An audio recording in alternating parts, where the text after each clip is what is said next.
Explain करता हूँ, सीधा एग्जाम्पल से जोड़ता हूँ ताकि आपको समझ में आएगा कि आखिर है क्या 4 लेयर, राइट। तो देखिए क्या होता है, इसमें हम चयन करते हैं जमीन के अंदर वाली फसल को, जमीन के ऊपर वाली फसल को, और फिर उसके ऊपर वाली फसल को, और उसके ऊपर वाली फसल को। तो जिस फील्ड पर आप खड़े हैं, आप देख रहे होंगे यहाँ पर अभी भाजी आपको दिख रही है और ऊपर कुछ मंडप दिख रहा है, राइट। तो इसमें जमीन के अंदर हमने अदरक लगा के रखा हुआ है, ठीक है ना, क्योंकि अदरक का सीजन फरवरी से चालू होता है। अभी अदरक इसमें नहीं है जमीन के अंदर, लेकिन मैं समझा रहा हूँ, अदरक तो हमारा मैच्योरिटी पर निकल चुका है, लेकिन अभी ये हमने फिर से अभी क्योंकि समय खाली था तो इसलिए ये बो दिया है।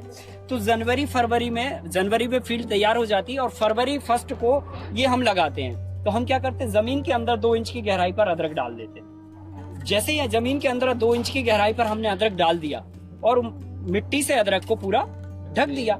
अब अदरक हमने लगाया फरवरी के महीने में, जबकि वो लगता है अप्रैल से लेके जून तक के महीने में, क्योंकि वो उसका सही समय होता है। लेकिन हमने लगाया ऑफ सीजन, मतलब कब, फरवरी में, जब थोड़ी हल्की ठंडी भी रहती है। तो क्या होता है, सॉइल का टेम्परेचर डाउन होने के कारण उसको थोड़ा सा समय लगता है ऊपर निकलने में। तो उस समय का उपयोग करते हुए हम क्या करते हैं, जमीन तो हमने पूरा ढक दिया अदरक लगाने के बाद। जमीन जब ढक देंगे तो डेफिनेटली क्या होगा, हम पानी तो देंगे ही देंगे उस पर, और खाद भी डाला हुआ है, तो पानी देंगे और खाद डला हुआ है तो डेफिनेटली खरपतवार तो होगा ही होगा। आपने देखा होगा जब आप खाली रहते हैं, आपका दिमाग खाली रहता है, तो बुरे विचार अपने आप से आने लग जाते हैं, या बुरे नहीं आते तो कोई ना कोई तो विचार आते हैं, जो नहीं आना चाहिए वो भी आ जाते हैं। तो जमीन अगर खाली रहेगी तो डेफिनेटली खरपतवार आएंगे ही आएंगे, ठीक है।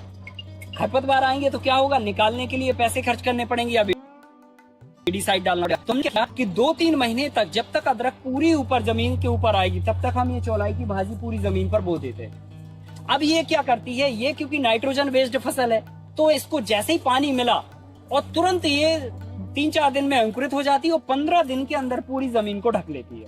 केवल 15 दिन के अंदर जमीन को ढक लेगी। अब जमीन को जब ऐसे इसने ढक लिया तो इससे हमें 3 बड़े फायदे होते हैं। पहला बड़ा फायदा लिखिए, समस्या का जो समाधान है वो समाधान समझ लीजिए या फायदा समझ लिए। पहला बड़ा फायदा ये हुआ कि इसने जब 15 दिन में पूरी जमीन को ढक लिया तो इसने पूरी मल्चिंग कर दी। मतलब इसने क्या किया, पूरी जमीन को ढकने से जमीन के अंदर के जो खरपतवार उगने वाले थे वो ऊपर नहीं आए, क्योंकि उनको स्पेस ही नहीं बचा। खरपतवार नहीं आए तो एक बड़ा खर्चा हमारा कम हो गया, या एक काम खत्म हो गया खरपतवार को निकालने का।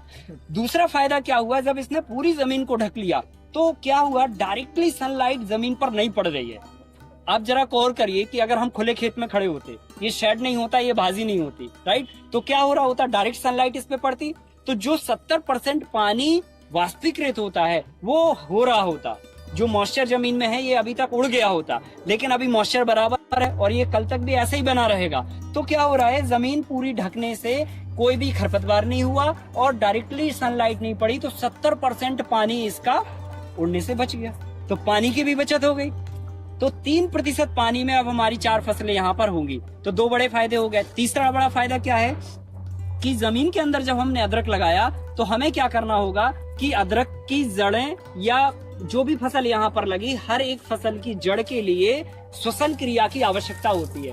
पौधे तभी ग्रोथ करते हैं जब वो सांस लेते हैं। तो सांस कहाँ से लेते हैं, जड़ों से लेते हैं, और जड़ों से सांस तभी ले सकते हैं जब मिट्टी में पोरोसिटी हो, रंध्रता हो, तभी तो जाके धूप और ऑक्सीजन जाएगी, तभी पौधे सांस लेंगे। अब लेकिन होता क्या है कि जब हम कोई फसल बोते हैं और खुले पाइप से पानी छोड़ते हैं तो मिट्टी क्या होती है, स्लिट बन जाती है, मतलब मिट्टी दब जाती है। और जब मिट्टी दब जाती है तो उससे क्या होता है कि मिट्टी दबने से मिट्टी की पोरोसिटी खत्म हो जाती है, और जब मिट्टी की पोरोसिटी खत्म होती है तो क्या होता है कि धूप और ऑक्सीजन जमीन के अंदर जाना बंद हो जाती है। तो हम लोग क्या करते हैं, फिर लेडीज लगा के या लेबर लगा के हम लोग निदाई गुड़ाई करते हैं।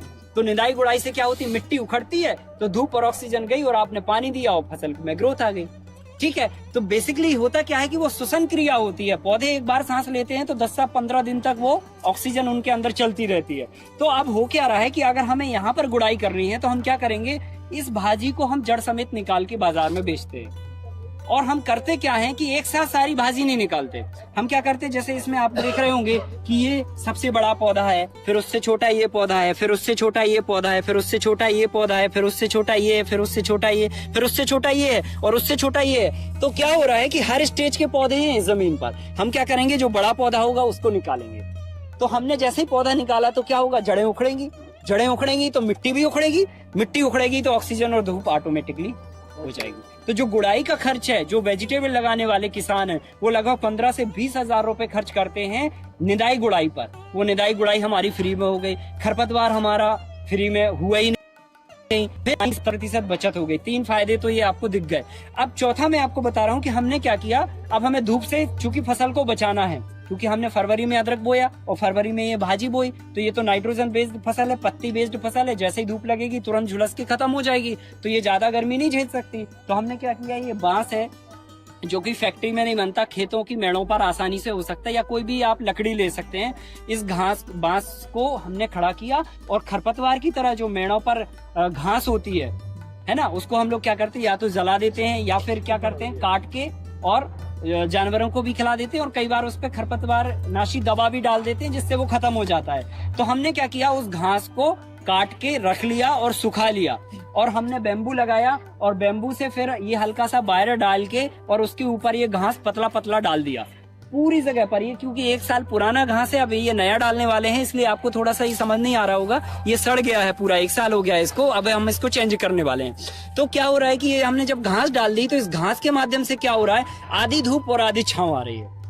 तो टेम्परेचर जो ज्यादा गर्मी पड़ने वाली थी, ज्यादा गर्मी से हमारी फसल झुलसने वाली थी, वो ज्यादा गर्मी से हमारी फसल को प्रोटेक्ट इसने कर लिया। मतलब 60 से 70% तक ये धूप को रोक लेती है, तो ज्यादा गर्मी से हमारी फसल बच गई। ठीक है। फिर दूसरा फायदा क्या होता है कि जब ठंड पड़ती है तो ठंड में भी ये क्या करता है, पाले को रोक लेता है। फिर अगर ओले भी पड़ते हैं, अगर मान के चलिए ओला भी गिरता है, तो ओला इस घास जो है ना, ओले को रोक लेती है और फिर ओला आराम से नीचे गिरता है, तो फसल हमारी खराब नहीं होती। तो क्लाइमेट चेंज या मौसम परिवर्तन, या कहना चाहिए मौसम से जो चेंजेस होते हैं और उससे जो प्रभाव से फसल खराब होती है, वो भी ये हमारा शेड रोक लेता है। फिर हम क्या करते हैं कि नीचे हमने ये बेल वाली फसल लगा दी और ये बेल ले जाके सीधे ऊपर ले गए, और ऊपर जो है ना ये पूरी फैल गई। ये कुंदरू की फसल है, आप देख रहे होंगे, ये 9 महीने तक लगातार चलती है, और एक बार लगा दो तो 20 साल तक भी इसका पौधा चल सकता है। आपको केवल क्या करना होता है, इसकी कटिंग करनी होती है ऊपर से। इसका ये एंडिंग पॉइंट है असल में, ये फरवरी से चालू होती है और नॉन स्टॉप नवंबर लास्ट तक चलती है। तो ये लगभग इसका एंडिंग पॉइंट चल रहा है, जैसे ही ठंड चालू होती है खत्म हो जाती है। तो ये क्या करते हैं, हम बेल यहाँ से काट देते हैं और इसके पौधे को इससे बांध देते हैं, और जैसे ही इसका फरवरी का महीना जैसे ही आता है, वो अपने आप से फिर चालू हो जाती है। तो कल्टीवेशन कॉस्ट भी हमारी बच जाती है, और एक तीसरी फसल के रूप में हमारी शेड पर ये फसल हो जाती है। तो छाया भी करेगी, वो प्रोटेक्ट भी करेगी, प्लस ऊपर उसका फलने का नेचर है, बेल वाली क्योंकि फसल है तो वो ऊपर फलेगी। तो 3 फसलें हो गई।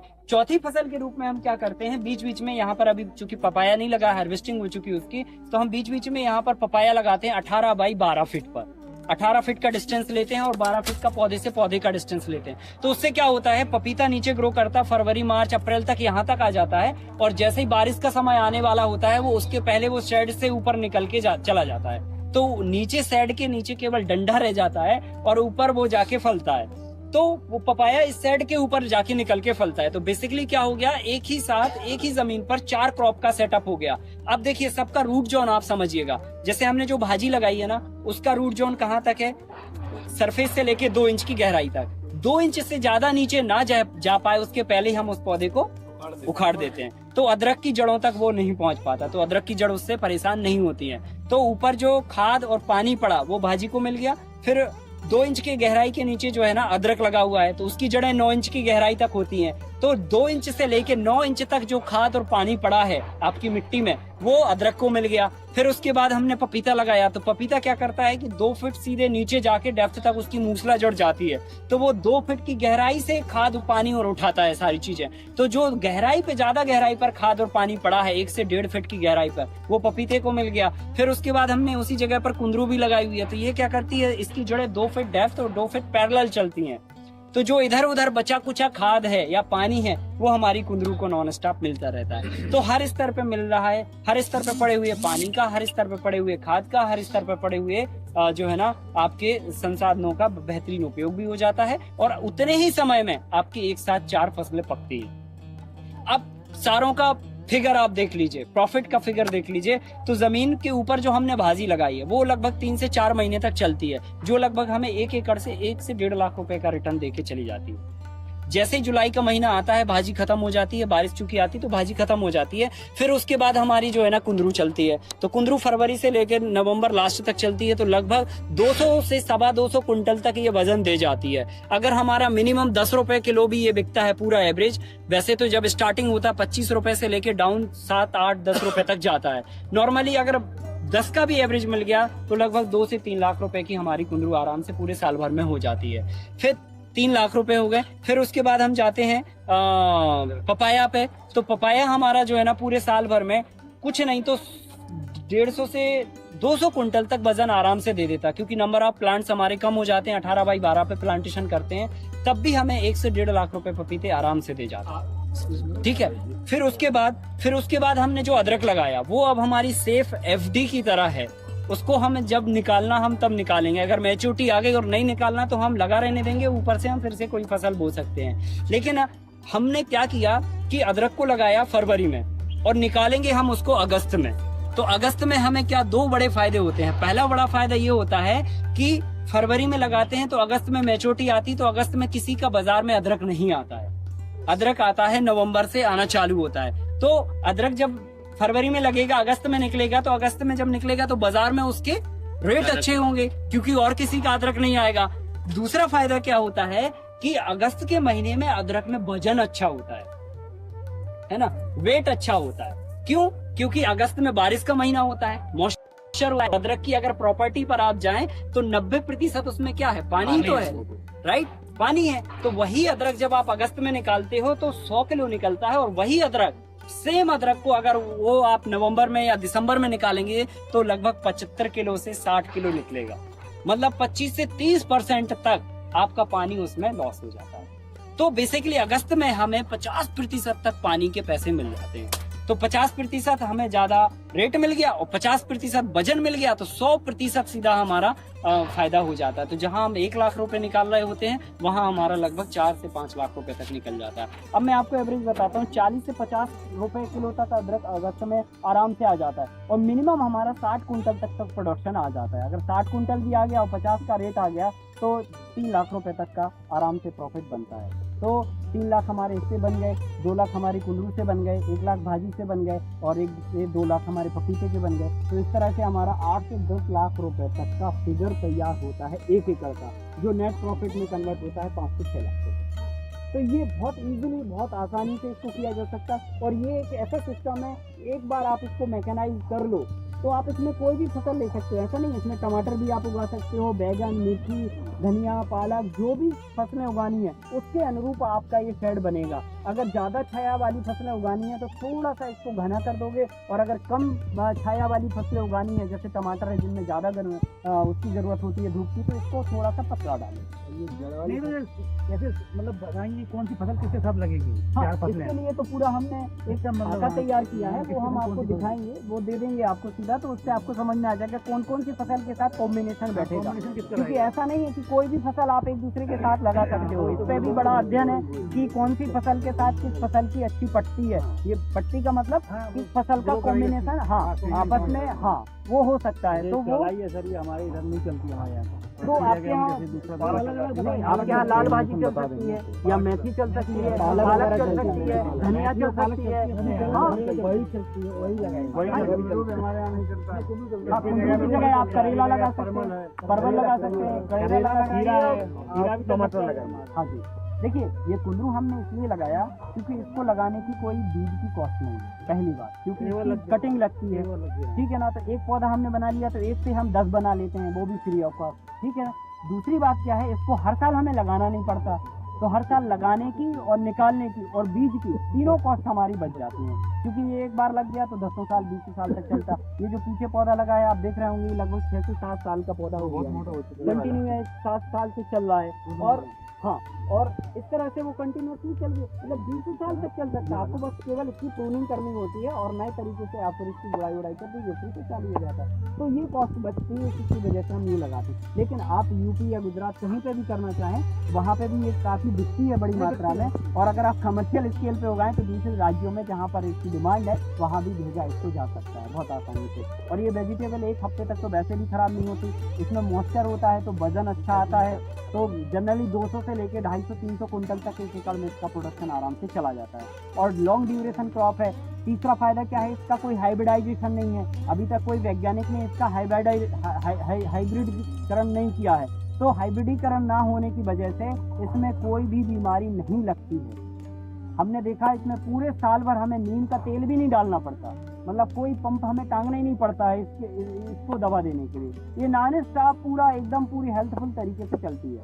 तो ये फायदे हैं। तो बेसिकली हमने यहाँ पर जो भी काम किया है अपने खुद के बीज, अपनी खुद की खाद और अपने खुद के संसाधनों में काम किया है। तो अब देखो, हमें ना कोई पॉली हाउस की ज़रूरत है, ना हमें है यहाँ पे हाइब्रिड बीजों की ज़रूरत है, ना बहुत सारे संसाधनों की ज़रूरत है। बहुत कम संसाधनों में हम अपना ये काम कर रहे हैं और ये आप अपने यहाँ भी अपने अपने क्षेत्रों में जहाँ जो हो सकता है वो अपने लेवल पर कर सकते हैं। तो इससे कॉस्टिंग भी कम होगी और प्रॉफिटेबिलिटी भी आपकी बढ़ेगी। बेसिकली हमें क्या होता है, मौसम से फसल को प्रोटेक्ट करना होता है, क्योंकि देखो ज़्यादा गर्मी हम भी सहन नहीं कर पाते हैं। हम लोग भी गर्मी में एसी में या पंखे या कूलर में बैठते हैं, ज़्यादा हम ठंड भी नहीं सहन कर पाते हैं, हम फिर स्वेटर पहनने लगते हैं और बारिश में भी हम नहीं घूम सकते हैं। 1 आध दिन भी भीग गए तो सर्दी हो जाती है। तो ऐसे ही फसलों को भी मौसम से बचाव चाहिए। तो ये जो शेड है ये मौसम से बचाव के लिए एक ऐसा बेहतरीन खोल का काम करता है जो कि हर तरीके के मौसम को वो एक्सेप्ट कर लेता और नीचे की फसल को प्रोटेक्ट रहता है। तो ये पॉली हाउस और ये नेट हाउस का एक बहुत ही अच्छा अल्टरनेट है। जो किसान इतना ज़्यादा पैसा नहीं खर्च कर सकते हैं वो इस व्यवस्था में जाएंगे तो उनकी कॉस्ट भी बहुत कम हो जाएगी, प्लस प्रॉफिटेबिलिटी भी उनकी काफ़ी